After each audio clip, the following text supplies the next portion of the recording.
Corona کے سے پہلے بہت سے لوگوں کو سینیٹائزر کا پتہ نہیں ہوتا تھا۔ آج کل عموماً مساجد میں بطور خاص ہماری مسجد میں بھی یہاں پر جب لوگ آتے ہیں تو پہلے ایک مواد شیشی میں سے ان کے ہاتھ پر ڈال دیا جاتا ہے، وہ اپنے ہاتھ کو مل لیتے ہیں، اور پھر یہ خیال بھی کیا جاتا اور ہوتا بھی ایسا ہی ہے کہ تقریباً 99% جراثیم مر جاتے ہیں۔ جب یہ بات سامنے آتی ہے تو ایک اور سینیٹائزر بھی سامنے آتا ہے، اسے کہا جاتا ہے اسلامک سینیٹائزر۔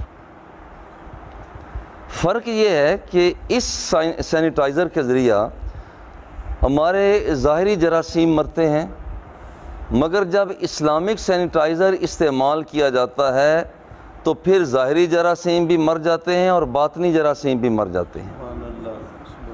میں اسے اسلامک سینیٹائزر کہتا ہوں، اور وہ ہے وضو۔ وضو یہ اسلام کا دیا ہوا جراثیم کش عمل ہے، طہارت کا عمل ہے، صاف ستھرا رکھنے والا عمل ہے، جسے ہم وضو کہتے ہیں۔ اور یہ وضو طہارت کا ایک حصہ ہے، اور طہارت کے حوالہ سے اللہ جل جلالہ نے قرآن مقدس میں ارشاد فرمایا، واللہ یحب المطہرین، خوب خوب پاکیزگی کرنے والوں کو اللہ جل جلالہ پسند فرماتا ہے۔ یعنی یہ نظریہ سینیٹائز ہونے کا نظریہ یہ آج کا نظریہ نہیں ہے، جسے اسلام نے طہارت کے حوالہ سے پہچان دی ہے۔ عرصہ دراز پہلے یہ تصور حضور علیہ الصلاۃ والتسلیم نے ہمیں کامل طریقہ سے عطا فرما دیا۔ طہارت کے 2 مرتبے ہیں، ایک مرتبہ طہارت کا اسلامی طور پر سینیٹائز ہونے کا ایک مرتبہ یہ ہے کہ بندہ اپنے ظاہر کو علائشوں سے پاک رکھے، اور دوسرا اس کا مرتبہ یہ ہے کہ وہ بندہ اپنے باطن کو نافرمانیوں سے پاک رکھے۔ پاک رکھنا، صاف ستھرا رکھنا، آج بھی آپ ڈکشنری کے اندر دیکھیں سینیٹائز کا جو مفہوم لیا جاتا ہے وہ ہے پاک کرنا۔ تو جو اسلامی نظریہ ہے طہارت کا، یہ زبردست قسم کا نظریہ ہے جو انسان کے تن کو بھی پاک کرتا ہے اور انسان کے من کو بھی پاک کرتا ہے۔ اسلام ظاہری اور باطنی طہارت پر بڑا زور دیتا ہے۔ اللہ جل جلالہ نے قرآن مقدس میں ارشاد فرمایا، وَثِيَابَكَ فَطَهِّرْ، اے بندے اپنے کپڑوں کو آپ درست رکھیں، وَالرُّجْزَ فَاهْجُرْ، اور باطنی بیماری ہو سکتی ہے کہ بندہ بتوں کی طرف راغب ہو، فرمایا اس سے بھی آپ الگ تھلگ رہیں۔ اور یاد رکھیں کہ بتوں سے صرف یہی بت جو مورتی سی بنے ہوتے ہیں اور ان کے سامنے لوگ اپنی جبین نیاز کو خم کرتے ہیں، یہی نہیں ہوتا، بلکہ جس وقت کوئی بندہ وہ اسلام سے ہٹ کر نظریہ سیاست کو اختیار کر رہا ہوتا ہے، مثلا شورائی نظام کو اس نے چھوڑا اور وہ بادشاہت یا بے لگام جمہوریت کو اختیار کر رہا ہوتا ہے، تو یہ بھی تو ایک بت کو سجدہ کر رہا ہے۔ جب اسلامی نظام معیشت کو چھوڑ کر کوئی بھی شخص اسلامی نظام معیشت کو چھوڑ کر وہ اشتراکیت کا نظام اختیار کر لیتا ہے،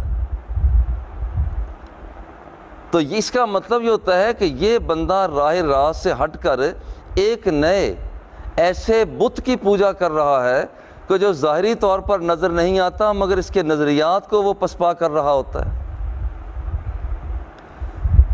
وہ اسلامی تمدن کو چھوڑ کر، وہ اسلامی تشخص کہ جسے دیکھ کر لوگوں کو تو بتانا پڑتا ہے، جب پوچھا جائے تم کون ہو، وہ کہتے ہیں کہ ہم مسلمان ہیں، مگر حقیقت یہ ہے کہ اسلامی تمدن تہذیب یہ ہے کہ جب کوئی غیر مسلم جب آتا ہوا کسی شخص کو دیکھے تو آنے والے کو یہ نہ بتانا پڑے کہ میں مسلمان ہوں، اس کی وضع قطع بتائے، اس کا چہرہ مورا بتائے، اس کا لباس بتائے، کہ یہ آنے والا بندہ مومن مسلمان چلا آ رہا ہے۔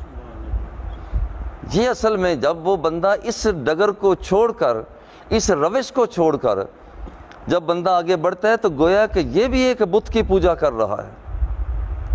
سرمایہ دارانہ نظام کو جب پوجتا ہے تو یہ بھی تو ایک بت ہے۔ تو اللہ جل جلالہ فرماتا ہے وَثِيَابَكَ فَطَهِّرْ وَالرُّجْزَ فَاهْجُرْ، اپنے تن کو بھی اجلا کرو، اپنے من کو بھی اجلا کرو، دونوں چیزوں کو اجلا کرو، ظاہری طہارت کو بھی حاصل کرو اور باطنی طہارت اسے بھی حاصل کرو۔ اور اللہ جل جلالہ طہارت رکھنے والوں کو پسند فرماتا ہے۔ مسجد قباء شریف میں جو لوگ آیا کرتے، اللہ جل جلالہ ان کی تعریف فرماتا ہے۔ یعنی یہ کتنے خوش نصیب لوگ ہیں وہ کہ جن کی تعریف اللہ فرما رہا ہے۔ یعنی ساری کائنات، اور غور کریں، ساری کائنات اس کی تعریف میں لگی ہوئی ہے۔ سبح للہ ما فی السماوات و ما فی الارض، جو کچھ آسمانوں میں ہے، زمینوں میں ہے، وہ سارا تو اس کی تعریف کرتا ہے۔ یسبح الرعد بحمدہ والملائکۃ من خیفتہ، بجلی بھی کڑک کڑک کر، آسمان سے بادل برس برس کر، وہ سارا تو اس کی تعریف کر رہا ہے۔ مگر لطف کی بات یہ ہے کہ آج اللہ جل جلالہ اپنے بندوں کی تعریف فرما رہا ہے۔ اور یہ بندوں کی تعریف کیسے فرماتا ہے؟ لَمَسْجِدٌ أُسِّسَ عَلَى التَّقْوَى مِنْ أَوَّلِ يَوْمٍ أَحَقُّ أَن تَقُومَ فِيهِ، یہ مسجد جس کی بنیاد تقوی پر رکھی گئی ہے، مسجد قباء شریف جس کی بنیاد تقوی پر رکھی گئی ہے، وہ شروع کے دن سے ہی تقوی پر اس کی بنیاد رکھی گئی ہے۔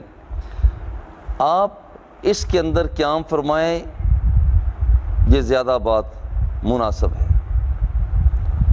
احق ان تقوم فیہ، فیہ اب تعریف کیوں کی جا رہی ہے؟ آپ اس مسجد کے اندر قیام کیوں فرمائیں؟ فیہ رجال یحبون ان یتطہروا واللہ یحب المطہرین، کیونکہ اس کے اندر وہ لوگ رہتے ہیں جو صفائی ستھرائی کو پسند کرتے ہیں۔